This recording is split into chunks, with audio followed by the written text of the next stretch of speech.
Theorem related two angles of a quadrilateral. इस video में हम क्वाड्रिलेटरल के एंगल्स से रिलेटेड एक थ्योरम को डिस्कस करेंगे। क्वाड्रिलेटरल एक फोर साइडेड क्लोज्ड फिगर होती है। तो हम देखते हैं कि इसके एंगल से रिलेटेड हमारे पास कौन सा थ्योरम है। थ्योरम की स्टेटमेंट है, in a quadrilateral A B C D is the longest side and C D is the shortest side, prove that angle B C D is greater than angle B A D. तो इसके लिए पहले हम एक quadrilateral draw कर लेते हैं। Four sided close figure हमने ड्रॉ करनी है, लेकिन ज़रूरी नहीं कि उसकी कोई साइड्स आपस में बराबर हों या पैरेलल हों। तो ये हमने क्वाड्रिलेटरल ड्रॉ की है और यहाँ पर हमें गिवन है कि A B is the longest side, यानी ये जो साइड है ये लॉन्गेस्ट है और सी डी शॉर्टेस्ट है।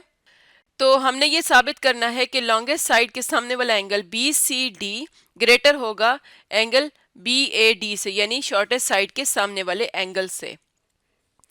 तो हमें गिवन है एक क्वाड्रिलेटरल जिसमें एक साइड ग्रेटर है, लॉन्गेस्ट है, और एक शॉर्टेस्ट है। तो हम गिवन में लिखेंगे, in a quadrilateral A B C D, side A B is the longest side and side C D is the shortest side.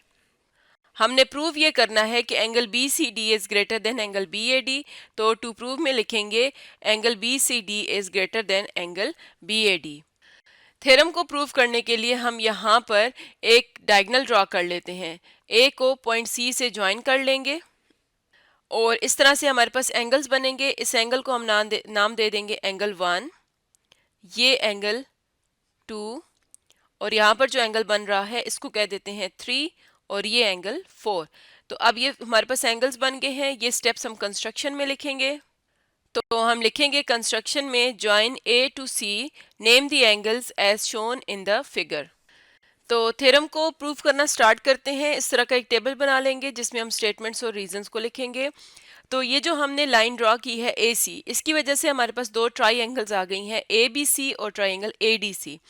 अगर हम ट्राइंगल ए बी सी में देखें तो हमने ये बात पहले से प्रूव की हुई है कि साइड ए बी ये लॉन्गेस्ट है बाकी साइड से। तो इसका मतलब है कि ए बी बी सी से ग्रेटर होगी। तो साइड ए बी के सामने वाला एंगल एंगल 4 है और साइड बी सी के सामने वाला एंगल एंगल 2 है। तो जो ग्रेटर साइड होती है उसके ऑपोजिट जो एंगल होता है वो शॉर्टेस्ट साइड के ऑपोजिट एंगल से ग्रेटर होगा।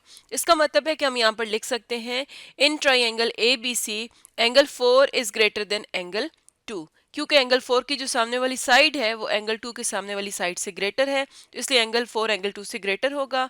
रीजन लिखेंगे, side A B is greater than B C, और ये चीज़ हमें गिवन थी।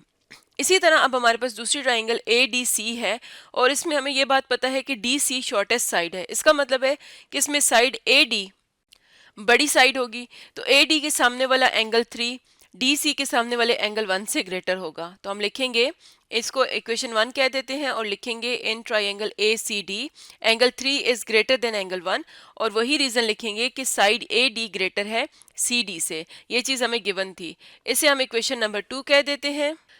तो हमने ये देखना है कि एंगल बी सी डी क्या ये ग्रेटर है एंगल बी ए डी से। तो एंगल बी सी डी क्या है, ये 3 + 4 है।